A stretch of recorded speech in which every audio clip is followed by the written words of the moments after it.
বাংলাদেশের জনগণের সামনে এমনকি বাংলাদেশের প্রশ্নে যেসব বিদেশিদের আগ্রহ রয়েছে বা অন্যান্য ডেভেলপমেন্ট পার্টনারদের, তাদের সবারই কৌতূহল যে বাংলাদেশের জাতীয় সংসদ নির্বাচন কবে হবে।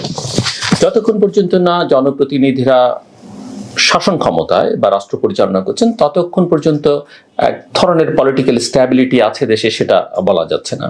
সো প্রশ্ন হচ্ছে যে নির্বাচনটা কবে হবে। অন্তর্বর্তীকালীন সরকারের দিক থেকে স্পষ্ট করে তারা কিছু বলছেন না, কিন্তু সময় যত গড়াচ্ছে এবং তারা যত চুপচাপ থাকছেন, মানুষের মধ্যে অসন্তোষ, বিশেষ করে রাজনৈতিক দলগুলোর মধ্যে এই বিষয়ে সন্দেহ এবং প্রশ্নের উদ্রেক তৈরি হচ্ছে।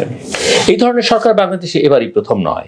এক ধরনের কনসেনসাসের ভিত্তিতে 1990 সালে এরশাদ বিরোধী যে গণ অভ্যুত্থান হয়েছিল, সেই গণ অভ্যুত্থানের পরে তৎকালীন প্রধান বিচারপতি শাহাবুদ্দিন আহমেদের নেতৃত্বে প্রথম অন্তর্বর্তীকালীন সরকার 3 মাসের জন্য গঠিত হয়েছিল। সেটা একটা কনসেনসাসের ভিত্তিতে এবং সেটা কোনো সংবিধানের মধ্যে লিপিবদ্ধ কিছু ছিল না এবং বাংলাদেশে সেই ধরনের কোনো বিধিবিধানও ছিল না, কিন্তু সেরকম একটা সরকার গঠিত হয়েছিল এবং তাদের একটা ভালো নির্বাচন করতে, সম্ভবত বাংলাদেশের ইতিহাসের সবচাইতে ভালো নির্বাচনটি করতে তাদের সময় লাগেনি। যদিও সেই নির্বাচন নিয়ে জাতীয় পার্টির মধ্যে অসন্তোষ ছিল, নানা রকমের প্রশ্ন তাদের ছিল এবং 1991 সালের 8 অক্টোবর পর্যন্ত নতুন রাষ্ট্রপতি নির্বাচিত হয়নি। বিচারপতি শাহাবুদ্দিন অস্থায়ী রাষ্ট্রপতি হিসেবে দায়িত্ব পালন করেন এবং তার স্থলাভিষিক্ত হন বিএনপির নেতা এবং 5ম জাতীয় সংসদের স্পিকার আব্দুর রহমান বিশ্বাস। বাংলাদেশের সব সরকারই দেশীয় সরকার, এখানে কোনো ভিনদেশী সরকার নয়। তবে বিগত আওয়ামী লীগ সরকারটি একটি দেশের আশীর্বাদ পুষ্ট সরকার হিসেবে এক ধরনের ধারণা মানুষ পোষণ করতে, যে তারা কোনো বিদেশি শক্তির আশীর্বাদ পুষ্ট। এবং এমনকি সেনাবাহিনী যখন বাংলাদেশে ক্ষমতা নিয়েছে, তখনও সেই সরকার অতটা পৃষ্ঠবিদ্ধ হয়নি বিগত আওয়ামী লীগ সরকার যতটা পৃষ্ঠবিদ্ধ ছিল।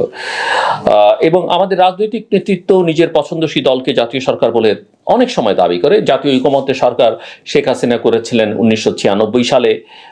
তারপরে তিনি তার মহাজোট বা 14 দলভুক্ত দলগুলোকে নিয়ে সরকার গঠন করেছেন এবং ঐকমত্য প্রতিষ্ঠা করতে কিন্তু সবগুলো সরকারি ব্যর্থ হয়েছে, বরং বিভাজনের রাজনীতি সেটাকে তারা আরো বিস্তৃত করেছেন বলে আমার ধারণা।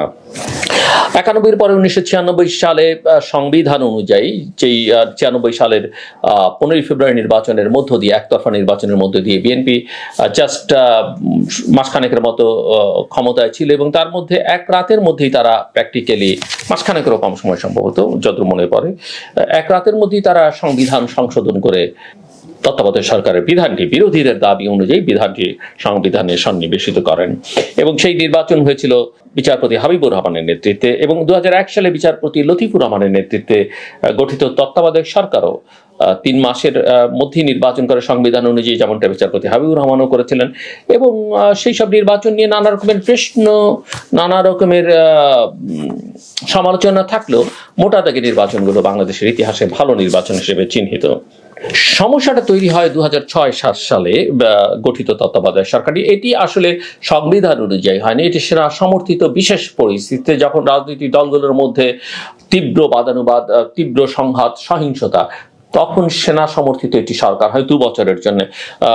বাংলাদেশ ব্যাংকের এক সময়কার গভর্নর ফখরুদ্দিন আহমেদ এই সরকারের নেতৃত্ব দেন এবং পেছন থেকে সেনাপ্রধান জেনারেল মইনু আহমেদ সেই সরকারকে সমর্থন দেন এবং 1/11 পালাবদলে সেই তত্ত্বাবধায়ক সরকার বাতিল হয় এবং বাংলাদেশ ব্যাংকের সাবেক গভর্নর ফখরুদ্দিন আহমেদের নেতৃত্বে, এখানে বলে রাখা ভালো যে এই সরকারের এই যে সেনা সমর্থিত সরকারের আগে ঠিক অল্প কয়েকদিনের জন্য একটা সরকার গঠিত ছিল, কয়েক মাসের জন্য, যে সরকারটি তৎকালীন রাষ্ট্রপতি ইয়াজউদ্দিন আহমেদের নেতৃত্বে গঠিত হয়। তত্ত্বাবধায়ক সরকার অনেকগুলো ধাপ এক্সস্ট না করেই আসলে তিনি দায়িত্বটা নিয়েছিলেন এবং সেই সরকার আসলে সাফল্য দেখাতে পারেনি। 4 জন উপদেষ্টা পদত্যাগ করে এবং তারপরে আসলে সেই সরকার বদলে গিয়ে 1/11 সময়, যেটা 1/11 সরকার হিসেবে চিহ্নিত, অর্থাৎ 1/11 সরকার হিসেবে জানুয়ারির 11 তারিখে সেই সরকার, যেটা মঈনুদ্দিন এবং ফখরুদ্দিনের সরকার হিসেবে চিহ্নিত, সেই সরকার দায়িত্ব গ্রহণ করে। 2008 সালের 29শে ডিসেম্বর একটা নির্বাচন অনুষ্ঠিত এবং সেই নির্বাচনের মধ্য দিয়ে আওয়ামী লীগ ক্ষমতায় আসে এবং এখন সেই প্রেক্ষিতে এই প্রশ্ন হচ্ছে যে ডক্টর মোহাম্মদ ইউনূসের নেতৃত্বাধীন এই অন্তর্বর্তীকালীন সরকার কতদিন ক্ষমতায় থাকবেন, কবে তারা নির্বাচিত প্রতিনিধিদের হাতে ক্ষমতা হস্তান্তর করবেন। রাজনীতিবিদ এই বিষয়ে বিভক্ত, রাজনৈতিক দলগুলো বিভক্ত।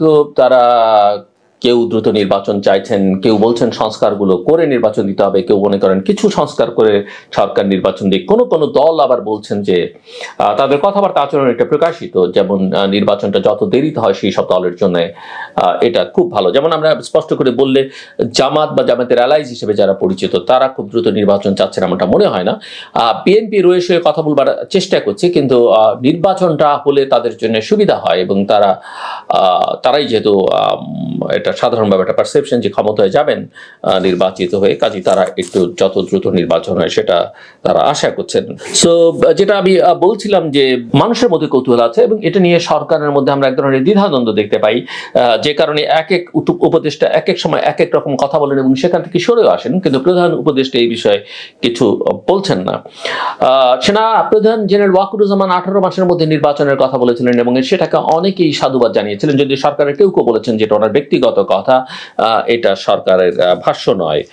আপনাদের স্মরণ থাকবার কথা, রয়টার্সের সঙ্গে এক সাক্ষাৎকারে তিনি এই কথা বলেছিলেন।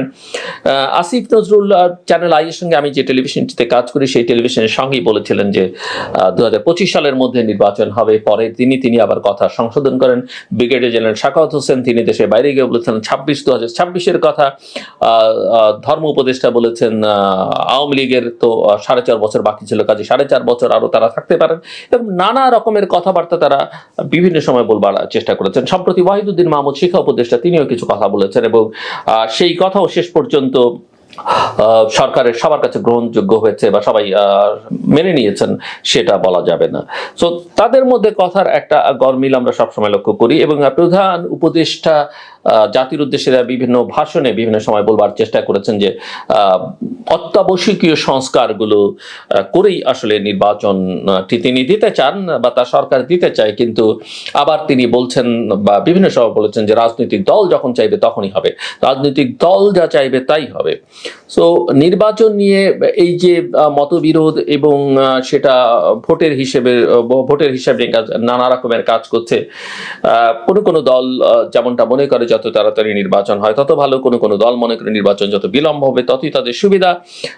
অন্যদিকে দুটি দল নির্বাচন না করে প্রধান উপদেষ্টার নেতৃত্বে রাজনৈতিক দলগুলোকে নিয়ে জাতীয় সরকার গঠন করবার আওয়াজ তুলেছে। যদিও জাতীয় সরকারের ইস্যুটি বিএনপি নিজেই অঙ্গীকার করেছে যে তারা নির্বাচিত হলে বিগত আন্দোলন সময় তাদের সঙ্গে যারা ছিলেন রাজপথে গণতন্ত্রের জন্য যারা লড়াই করেছেন তাদের সবাইকে নিয়ে তারা একটা জাতীয় সরকার গঠন করবেন।